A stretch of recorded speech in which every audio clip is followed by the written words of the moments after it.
Here's our driver and professional adventure filmmaker. In the back is the rest of the team. There they are. About 90 kilometres north of Songea, heading south.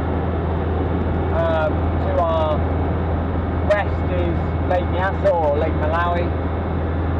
And as we're heading now in this direction, we're looking down towards the Ruvuma river, which is about 100-150 kilometres in a straight line.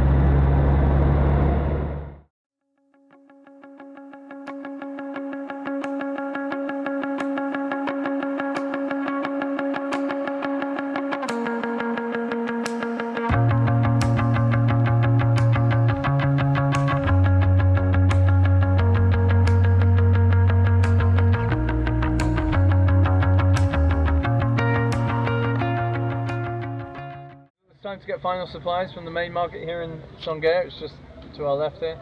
A few top-up supplies, fruit, veg, some rice, and then we'll be on the road.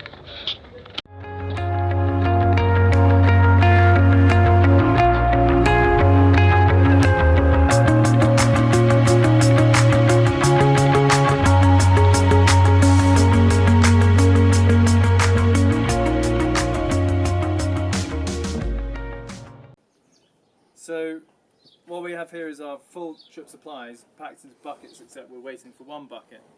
But in theory, this is all we need for our 8 days. That's the theory.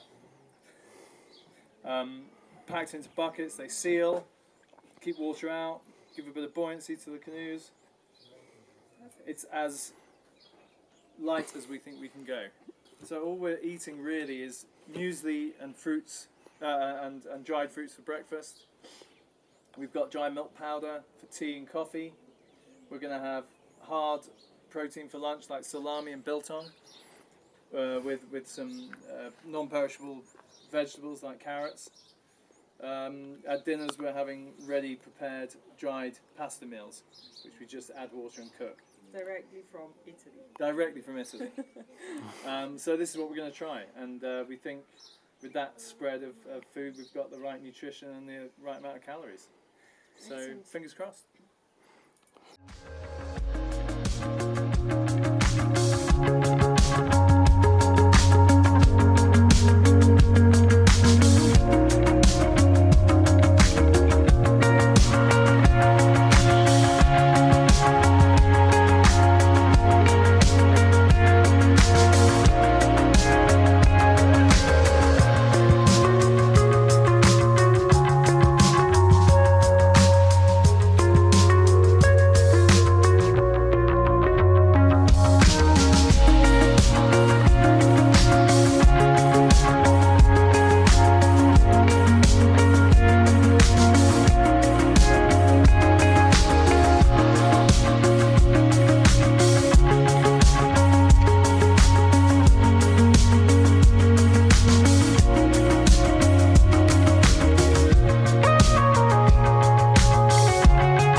We've come to a big area that we've been looking at on the map now for a few days. It shows a very steep-sided, rocky canyon. It's impossible to tell exactly from Google Earth, but now we're here, we can see a big canyon, the entry to which is a very, very aggressive rapid, which obviously we can do in the canoes.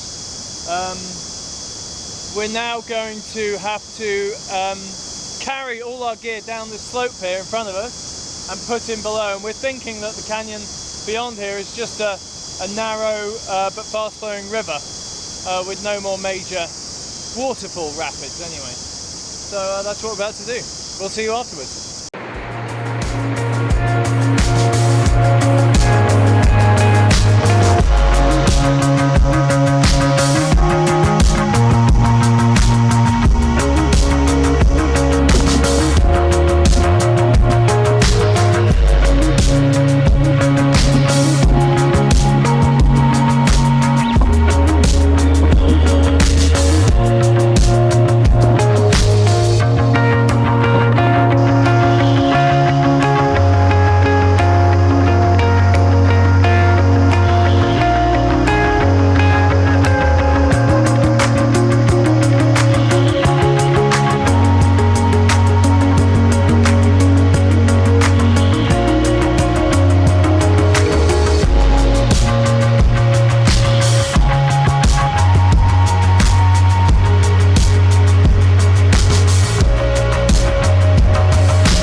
after this really hard morning, we deserve some tuna, mayonnaise, onion and crackers salad.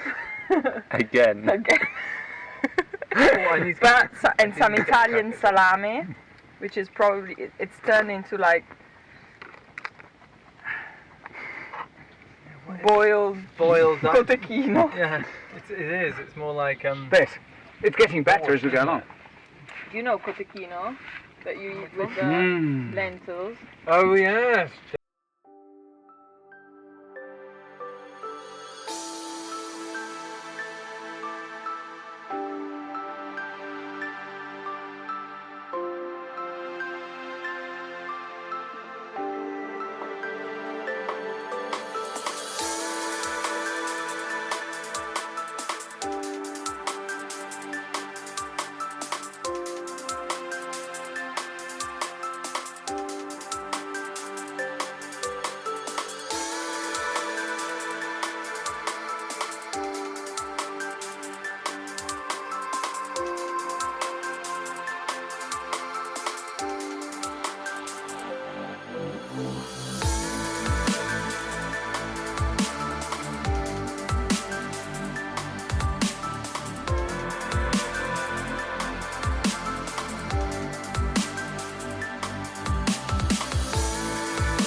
To this point where we knew we'd come across a problem.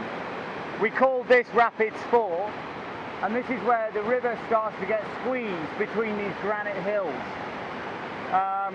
When we go around the corner here, we're not going to take this route, we're going to have to go around.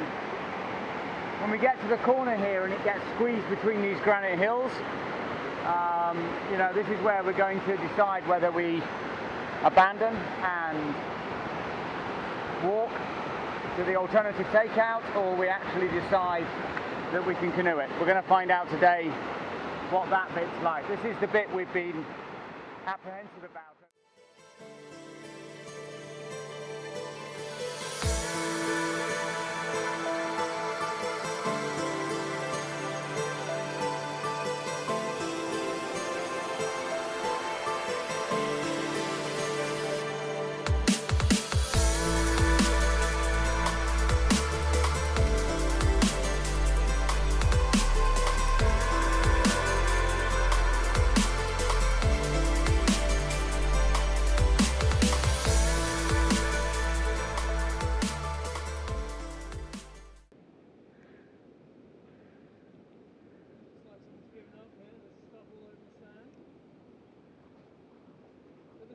It's all over.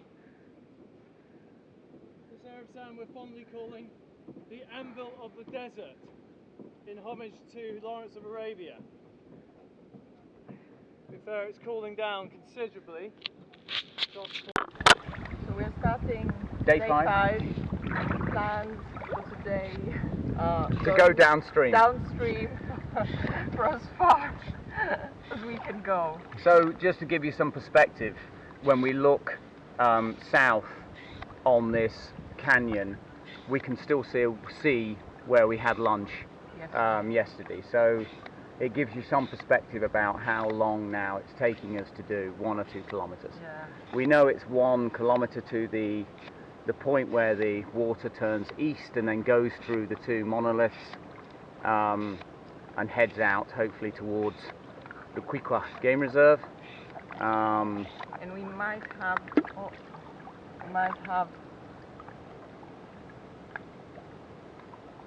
2 or 3 rapids just ahead of us.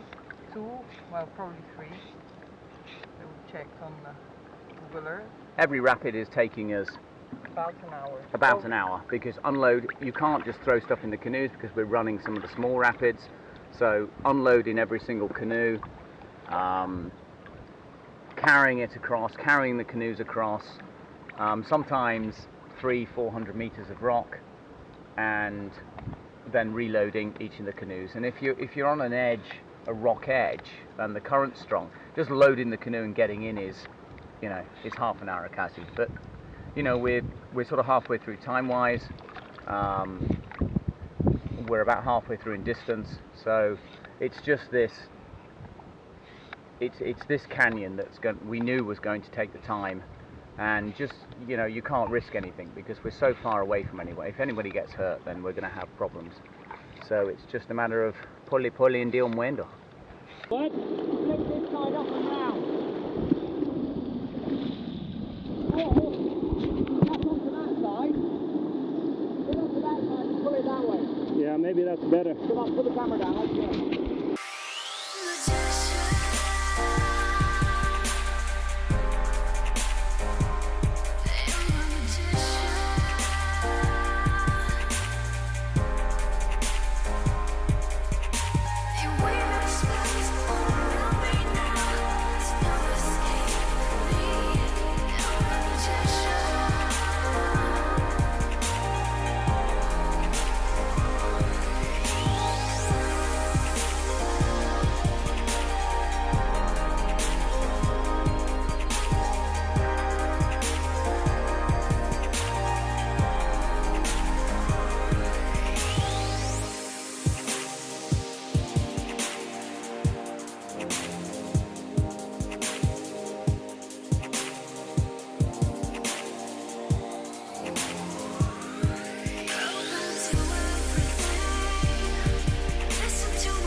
There's a little bar with cold beer, but we thought we'd go this way just to increase the adventure.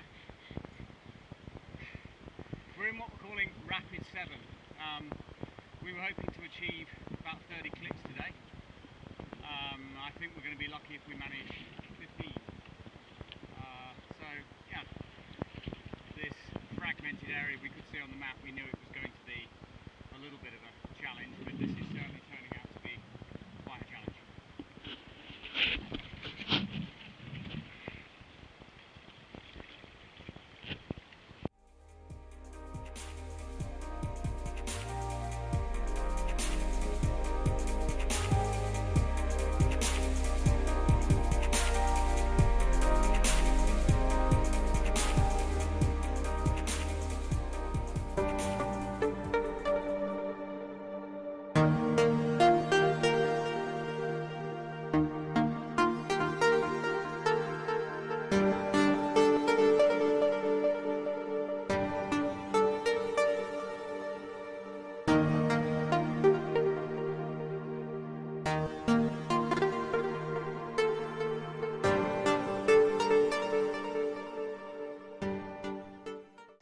Something yellow flying in those bushes. Yeah. Probably weavers. Yeah, so African golden and lesser mass are the commoner ones we're seeing along the edge of the water, and you can see those golden weavers. They really are a different colour. They're very bright, river, guys? bright I yellow. think it's Whiskered Tern. Yeah, whiskered tern or spotted. Very. What's going on? We just got a little crack in the canoe here, so I'm trying to fix it. It's right in the middle here. But